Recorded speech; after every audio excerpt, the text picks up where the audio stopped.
Daniel Westbrook vanished from the headlines after a public breakdown. But on one quiet morning, a young girl named Ella handed him her inhaler and unknowingly gave him a second chance at life. What started as a moment of kindness turned into something much deeper. But can someone who's been hurt by the world really trust again? Have you ever met someone who changed your life unexpectedly? Share your story in the comments. The sun filtered through the early morning haze. As Daniel Westbrook sat hunched on a splintered park bench, his breath short and sharp, the panic had crept up on him again. Tight chest, trembling hands, the taste of metal on his tongue. He clutched at his jacket pocket, searching for relief that wasn't there. The world, even in its quietest moments, felt unbearably loud in his head. Children's laughter rang in the distance, mocking the storm inside him. Just as he thought he might pass out, a small voice cut through the noise. "Mister, are you okay?" He looked up, squinting through tears and sunlight. A young girl stood there, no older than 10, her big brown eyes full of concern. In her outstretched hand was a small blue inhaler. I don't have asthma," Daniel rasped, struggling to push the words out. "You're breathing like I do when mine gets bad. Just try it. It might help," she said softly, her hand unwavering. Something in her steadiness grounded him. With no better option, Daniel pressed the inhaler to his lips and inhaled. The medication didn't magically cure him, but the act of breathing deeply, of being seen, pulled him back from the edge. "Thank you," he whispered, handing it back. She smiled. "You're welcome. I'm Ella." He forced a smile. "Daniel." Ella sat beside him without asking, her sneakers swinging just above the gravel. "You don't look like you've been outside much." He huffed a quiet laugh. "That obvious?" "Yep, and your shoes are too clean to belong to someone who hangs out in the park." Daniel blinked, surprised by her observation. "Maybe I just like clean shoes." "Maybe," she said with a grin, "but you looked really sad." Silence settled between them, not awkward, just honest. Daniel hadn't had a real conversation in months, not one without judgment or pity. Ella rummaged in her little backpack and pulled out a juice box. "Want one?" He shook his head. "No, but thank you. You're very generous." "My mom says kindness doesn't cost anything," she said, shrugging. Daniel looked at her again, this time truly seeing her. Not just a kid, but someone who knew what it meant to struggle, and still chose kindness anyway. "I should get going," she said, standing. "You gonna be okay?" "I think so," he said, and meant it more than he expected. She nodded. "You should come back tomorrow. It's quieter in the mornings." Daniel watched her walk away, her ponytail bouncing with each step. He didn't know it yet, but that girl hadn't just shared an inhaler. She'd shared hope, and for the first time in a long while, Daniel Westbrook felt like he could breathe again. Daniel returned to the park the very next day. He wasn't sure what drew him back. Perhaps curiosity, perhaps gratitude, or maybe it was the small voice in his head that kept replaying the moment. A little girl, no older than 10, had handed over her inhaler, without hesitation, to a complete stranger. He found her again near the old fountain, sitting cross-legged on the grass, sketching something in a battered notebook. She looked up and grinned the moment she saw him. "You didn't forget how to breathe again, did you?" she teased, her tone light but laced with genuine concern. Daniel chuckled, something he hadn't done in a while. "Nope, still breathing. Thanks to you, Ella." She patted the spot beside her. "Sit. You look like you could use sunshine." He did, so he sat. Over the next half hour, Daniel let her do most of the talking. Ella talked about her drawings, her favorite books, and how she wanted to be a doctor. "Because someone has to fix broken lungs like mine." She spoke with a brightness that contrasted the reality she lived in. "My mom's working the night shift again," Ella mentioned, coloring in a flower. "She's a nurse. It's just us since Dad passed." Daniel's throat tightened, but he didn't press. "Your mom sounds like a superhero." "She is," Ella said proudly, "but sometimes I think she forgets she's human too. She's always tired." Daniel nodded slowly, taking in each word. Her honesty, unfiltered, innocent, pierced through the noise of his usual world, where every conversation came with an agenda. "You like coming here?" he asked. Ella looked around. "It's quiet, and the trees don't ask questions." That made Daniel smile. He understood that, more than she realized. Before he left, Ella handed him a small drawing, just a simple sketch of him, sitting under the tree. For you, so you don't forget to come back. Daniel carefully folded it into his coat pocket. I won't. That night, he couldn't sleep, not because of work stress or deadlines, but because of a little girl's words echoing in his mind. He'd spent years building companies, buying properties, and dodging headlines, all in the name of success. Yet sitting in the park with a child who had almost nothing gave him a strange but calming clarity. The next day, he went back again. Ella was waiting with a thermos of hot chocolate. Told you I'd save you a spot, she said. Daniel smiled. For the first time in years, he felt something resembling peace. Lena noticed the man from the park again. Ella had spoken about him non-stop for days. The guy I saved with my inhaler, she'd said with a grin. Still, when she saw him waiting on the bench near the swings, watching her daughter with quiet attention, Lena's instincts kicked in. She approached with a calm yet cautious tone. You must be Daniel. He stood quickly, offering a respectful nod. Yes, I hope it's okay. I've just been visiting the park, and Ella's been great company. Lena narrowed her eyes slightly. She's 10. Most adults don't choose 10-year-olds for company. Daniel raised his hands, voice steady. I understand. I'd be suspicious too, but she helped me more than she realizes. I've just been trying to say thank you. Ella came running over before Lena could respond, holding up 2 paper cups. I brought extra hot chocolate, Mom. Daniel helped me carry it. Lena took the cup, her eyes still scanning him. Thank you for being kind to her. Daniel smiled, sensing the wall she'd built. She's pretty hard not to like. They sat together on a nearby bench. Ella ran off again, chasing a squirrel, with giggles echoing across the grass. Lena took a breath, still unsure what to make of the man, with expensive shoes and tired eyes. So, she said, what do you do, Daniel? He paused, sipping his drink. I'm in consulting, just taking some time off right now. Needed a break. It wasn't a lie exactly, just a trimmed version of the truth. She didn't need to know. He owned half a dozen companies, or that his face appeared on Forbes magazine last year. Right now, he wanted to be someone simple, someone real. Lena nodded, her expression softening slightly. Breaks are good. Not many of us can afford them, though. I know, Daniel said quietly. I got lucky. She eyed him again, studying the slight tension in his posture. There was something about him, something polished, practiced, but not arrogant. Still, she stayed guarded. You don't have kids? She asked. Daniel's gaze drifted toward Ella. No, just never made time. Sounds like you're trying to now, Lena said, not unkindly. He looked at her. Maybe. Your daughter's remarkable. She's strong. Lena agreed, her voice tender now. Had to be. There was a long pause. The wind rustled the leaves above them. Ella was making up a song on the swings, out of tune and joyful. Daniel leaned back, feeling oddly grounded. Lena wasn't won over yet, but she didn't walk away either. And to him, that meant something. 2 weeks later, Lena stood frozen in her kitchen, a thick white envelope clutched in her hands. Her heart pounded as she read the letter again. Ella's outstanding hospital bills had been paid in full, every last cent. No name, no sender, just the hospital stamp and the words, account cleared. She stared at the paper like it might change. This has to be a mistake, she whispered, but it wasn't. And 2 days after that, their apartment, once dim and drafty, had working heat, fresh paint, and new locks on the front door. The cracked window in Ella's room had been replaced, and someone even left a thick, cozy rug with cartoon stars for her to sit on while she read. Lena paced her living room, confusion swirling into unease. She'd asked the building super, who had done the work. He'd shrugged, said some guy paid him in cash, and gave no name. Just wanted to help, he said. Ella, of course, was thrilled. Maybe Santa came early, she giggled, twirling in her brightened bedroom. Lena wasn't laughing. She pulled out her phone and scrolled through every text, every email, trying to make sense of it. Her thoughts kept circling back to Daniel. He'd been kind, soft-spoken, and clearly not just some random consultant. That watch he wore, those shoes, the quiet confidence. She'd worked around wealthy people before, cleaning their hotel suites. She knew that quiet money look when she saw it. Still, she had no proof, so the next time she saw him at the park, sitting calmly on their usual bench, she played it cool. You ever believe in miracles? She asked casually, watching Ella skip rocks by the pond. Daniel glanced over, his face unreadable. Sometimes. Why? Oh, I don't know. She sipped her coffee slowly. Bills disappearing, apartments fixing themselves, stuff like that. Daniel didn't flinch. He gave a faint smile. Sounds like someone out there cares a lot. Lena turned toward him, narrowing her eyes. People don't do that kind of thing. Not without expecting something. Some do, Daniel said, meeting her gaze. Just not very often. She stared at him for a long moment. He didn't look away. I don't like games, she said finally. I'm not playing one. Then tell me, she said softly. Was it you? Daniel took a breath. Would it matter? Lena hesitated. Part of her wanted to shout yes,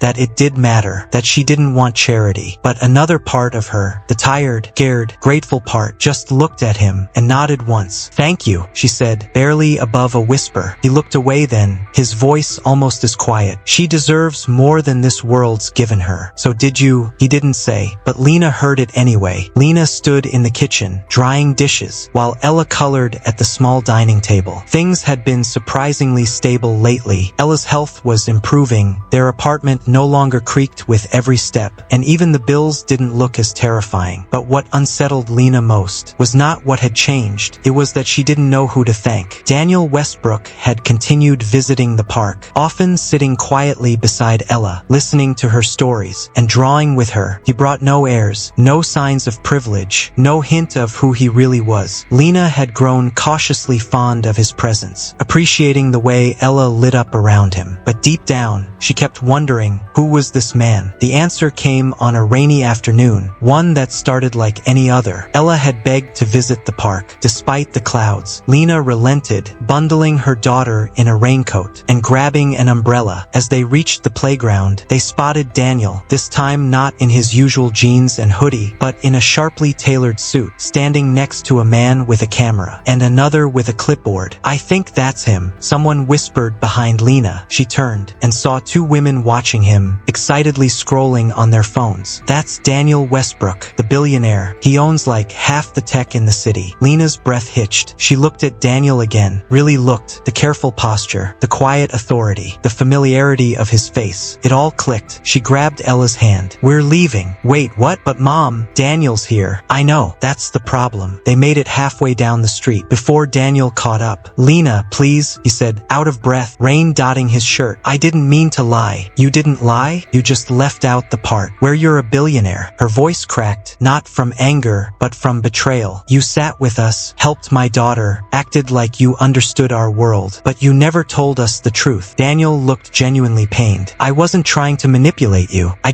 didn't want you to see the money. I wanted to be seen as myself. Well, congratulations, Lena snapped. Now I see everything, and I don't know what's real. Ella tugged on Lena's sleeve. Mom, he's still Daniel. But Lena couldn't stay. She needed space to think, to breathe, to sort through the confusion and disappointment swelling inside her. She walked away, clutching Ella's hand, the weight of gratitude, trust, and heartbreak pressing heavy on her chest. Daniel stood in the rain, watching them disappear. For the first time in years, he felt like he'd truly lost something that mattered. And it wasn't money. It was the quiet bond they'd built, now shattered by truth. Daniel Westbrook sat in his high-rise office, staring blankly at the skyline. The city buzzed beneath him, but it felt distant, muffled, like he was watching life from behind glass. Since Lena had walked away, something inside him had dulled. Meetings blurred together. Emails piled up. He nodded at board decisions, without really hearing them. His assistant noticed, but no one dared ask. Why the CEO seemed hollow. He knew why. He just didn't want to say it out loud. It had been 2 weeks since the incident in the park. 2 weeks since Lena had looked at him, not with warmth, but with hurt in her eyes. And 2 weeks since he'd seen Ella, the little girl who once lit up every time she saw him. Daniel hadn't returned to the park. Instead, he buried himself in work. It was familiar, predictable. Corporate mergers didn't come with emotions. Profits didn't cry or turn away from you. He'd spent years building this empire to avoid the chaos of personal entanglements. And yet, all it took was one woman and her daughter to knock him off balance. He tried to tell himself it was for the best. Lena deserved someone simple, someone grounded. And Ella, well, she'd forget him eventually. Kids were resilient, but he couldn't forget her small voice, calling him Mr. Daniel, or how she grinned when he taught her silly riddles. He missed the scribble drawings she'd gift him, the effortless way she made him laugh, and Ella missed him too. At home, Lena noticed the change. Her daughter no longer rushed to the window, waiting for a familiar figure in the park. She didn't talk as much. She played alone, quieter now, less curious. When When Lena asked her what was wrong, Ella only shrugged. "I think Mr. Daniel's mad at us," she said one evening, staring at her untouched plate. "Because you were sad." Lena's heart twisted. She told herself walking away was the right thing to do. Daniel had lied. By omission, yes, but it still felt like a breach of trust. And yet, his absence left a silence in their lives. A silence she hadn't expected to feel this deeply. At night, after Ella went to bed, Lena would sometimes find herself scrolling through old news articles, photos of Daniel at business galas, on magazine covers, giving speeches, but none of those versions matched the quiet man who sat on park benches, feeding ducks and coloring flowers with a child who didn't know his name was worth billions. Maybe that was the real him after all. Maybe she'd walked away from more than just a lie. Daniel leaned back in his chair, staring at a sticky note still on his desk. Ella had drawn it weeks ago, a crooked heart with 3 smiling stick figures. One was him. He couldn't bring himself to throw it away, and despite everything, a small voice inside whispered, maybe it wasn't over yet. Daniel was sorting through his morning mail when he noticed a small pink envelope tucked between the corporate documents. It was hand-addressed in bright purple crayon. There was no return name, just Mr. Daniel written in crooked letters. His heart stopped. He sat down slowly, sliding his finger under the flap. Inside was a folded piece of lined paper with uneven handwriting and a few flower stickers pressed into the corners. It read, "Dear Mr. Daniel, why did you stop coming to the park? Did I do something wrong? Mommy says sometimes grown-ups get scared. Are you scared of us? I miss drawing with you, and the ducks miss you too. I told Mommy you're a good man, even if you're rich. I don't care about that. I care that you laughed with me and helped me when I was coughing. You made my chest feel better and my heart feel happy. Please don't forget me. Love, Ella." Daniel read it 3 times, slower with each pass. His throat tightened, and for a long moment, he didn't move. The words weren't complicated, but they pierced through every wall he'd rebuilt since Lena had left. The image of Ella's wide eyes and hopeful grin filled his mind. He hadn't just walked away from Lena, he had abandoned Ella, a 10-year-old girl who trusted him, who saw through the suits and success, and still chose him. He folded the letter with care and pressed it against his chest. I shut. Maybe Lena had been right to feel betrayed, but that little girl, she hadn't judged him. She hadn't cared about money or secrets. She'd cared that he showed up, and he hadn't. For the first time in weeks, Daniel didn't go straight to the boardroom. He sat in his office and thought. He thought about the nights he'd spent going over Ella's medical bills before anonymously paying them, about how Lena's eyes softened every time she watched her daughter laugh, about the kind of man he wanted to be, not just the billionaire, not just the CEO, but someone a child like Ella could count on. Later that afternoon, Daniel picked up his phone and dialed a number he hadn't used since that day in the park. It rang, and then Lena's voice answered, cautious. "It's Daniel," he said quietly. "I got Ella's letter." There was a pause. "She wrote it on her own," Lena replied. "I didn't even know she mailed it. I want to talk to both of you, if you'll let me." He heard the rustle of movement, a breath on the other end. "I'll ask Ella," Lena said, "but I think she's already forgiven you." Daniel smiled faintly, hope flickering in his chest, like a match just struck. Maybe, just maybe, it wasn't too late. The press conference room was packed, journalists elbowing for position, cameras flashing like strobe lights. Daniel Westbrook adjusted his tie, though for the first time in years, he wasn't doing it out of habit. He was nervous. He stepped up to the podium, cleared his throat, and leaned toward the mic. "Thank you for being here. I'll keep this brief." Whispers settled. "For years, I've measured success by numbers, profit margins, acquisitions, growth charts. But recently, I've been reminded that life isn't just about what we build in boardrooms. It's about what we build in hearts." He glanced down at his notes, then folded them and set them aside. "I'm stepping down as CEO of Westbrook Ventures, effective immediately. I need time to focus on something I've ignored too long. Being human." The room burst into noise. Questions flew. Daniel stepped away, ignoring them all. 2 hours later, he stood outside a modest brick apartment building, holding a small box wrapped in brown paper. His car waited at the curb, engine idling, but he didn't look back. Lena answered the door, cautious as always. She looked him over. No suit, no driver in tow, no smug smile, just Daniel with tired eyes and a hopeful heart. "Hi," he said. "Hi, can I come in?" Lena nodded slowly and opened the door wider. Ella peeked out from behind her mother's leg, then beamed. "Mr. Daniel." He smiled and knelt down. "Hey, superstar." Ella launched forward, hugging him hard. Daniel hugged back, eyes stinging. I missed you, she whispered. I missed you too. They moved to the small living room, where Daniel sat on the edge of the couch, box still in his hands. I owe you both a lot more than an apology, he began. But I want to start there. I should have told you the truth, Lena, about who I was. I wasn't trying to lie. I just wanted someone to see me without the money. Lena folded her arms, but didn't interrupt. I handled it badly. I got scared and let pride get in the way. And I'm sorry. He passed her the box. She opened it slowly. Inside was a collection of photographs. Ella at the park, drawings she'd made, even a photo of the three of them from that picnic day, one she never knew he had. I kept these, Daniel said quietly, because they reminded me what real connection looks like. Lena blinked fast, her fingers trembling over the edges. I'm not asking for anything, he added, just a chance to be honest, and maybe to earn back some trust. Lena looked up, eyes meeting his. This wasn't the billionaire speaking. This was the man who'd made her daughter laugh and made her feel safe, even if just for a little while. You've still got work to do, she said softly. I know, Daniel nodded, but maybe we can start again. Lena watched Daniel from the kitchen doorway, arms crossed over her chest. He was sitting on the living room floor with Ella, helping her sort puzzle pieces. He laughed when she playfully scolded him for putting a corner piece in the wrong place. It was the most natural sound Lena had heard in a long time. She still didn't know where they stood, what he wanted, what she could give, but seeing Ella this happy again made it harder to hold on to her guard. Later that evening, clouds thickened and thunder grumbled in the distance. Lena was folding laundry when she heard the wheeze. It was faint at first, Ella's breathing uneven and raspy. She dropped the shirt in her hands and rushed into the bedroom. Ella was sitting up, clutching her chest, eyes wide with panic. Her inhaler, Lena cried. I've got it, Daniel shouted, already rummaging through the drawer where Lena kept the backup. He found it and knelt beside the bed, steadying Ella's hands as he helped her take 2 measured puffs. Lena sat behind her, whispering soothing words, brushing damp curls off her daughter's forehead. The attack passed, slowly, but it passed. Ella leaned into Lena, exhausted but safe. Daniel stayed kneeling, long after she was asleep, his hand resting gently on the bed. When he finally looked up, Lena was watching him. You didn't have to stay, she said softly. I did, he replied. I couldn't leave her, or you. Lena blinked, overwhelmed by the weight of it all, the fear, the relief, the steady way he hadn't flinched. When it mattered, she's okay, Daniel said, voice low, but if there's anything you need, anything, I want to be there, not just when it's easy. Lena sat down across from him on the floor, her back resting against the wall. You keep saying that, she murmured, but this isn't your world, Daniel. You've got private jets and stock portfolios. I've got asthma meds and overdue bills. I don't care about any of that, he said. But I do, Lena replied, because it's our reality. Daniel was quiet for a moment. Then he nodded. I can't change where I came from, but I can choose where I go next. And I want that to be here, with you and Ella, not as some rich guy, dropping in with gifts, but as someone who stays. Lena studied him, looking for cracks, insincerity, pity, regret, but there was none, just honesty, and that scared her more than anything. Loving us isn't going to be easy, she whispered. Daniel leaned forward, voice firm but tender. I don't want easy, I want real. Outside, the storm rolled on, but inside, the room was still, filled with quiet truths, a sleeping child, and 2 hearts, on the edge of something, terrifying and beautiful. The sun filtered through the trees of the same park where it all began. Laughter echoed faintly, and children's voices danced on the breeze. Daniel stood nervously near the path, watching Lena and Ella approach. His heart thudded hard in his chest, not from anxiety over business deals or investor meetings, but from something far more important. Family. Lena stopped a few feet away, Ella skipping ahead with a wide smile. Daniel bent down as Ella ran into his arms. For the first time in weeks, she looked completely at peace. I missed you, Mr. Daniel, she whispered. I missed you more, he replied, squeezing her gently. Lena watched the interaction silently, her arms crossed, her expression unreadable. Daniel rose to meet her eyes. Lena, he said softly, I'm not here with gifts or promises. I'm just a man who made a lot of mistakes. But if there's one thing I've learned, it's that the life I built meant nothing without people who truly mattered. She hesitated. You hid who you were. You helped us from the shadows. You could have just told me. I was afraid, he admitted. Afraid you'd see the billionaire before you saw me, the real me, and I didn't want to lose what we had. Lena looked down. You weren't wrong to be scared. I was scared too. He took a small step forward. I stepped down from the company, not just to prove something, but because I wanted to live honestly, to be free, to choose what truly matters. You did that for us, she asked, her voice cracking. I did that for me, he said gently, but I hoped it would bring me back to you. Ella looked between them, a flicker of hope in her bright eyes. Can we be a family now? Lena's breath caught. She looked at Daniel, really looked, not at the wealth, not at the past, but at the man who had held Ella through panic attacks, who read her books when she couldn't sleep,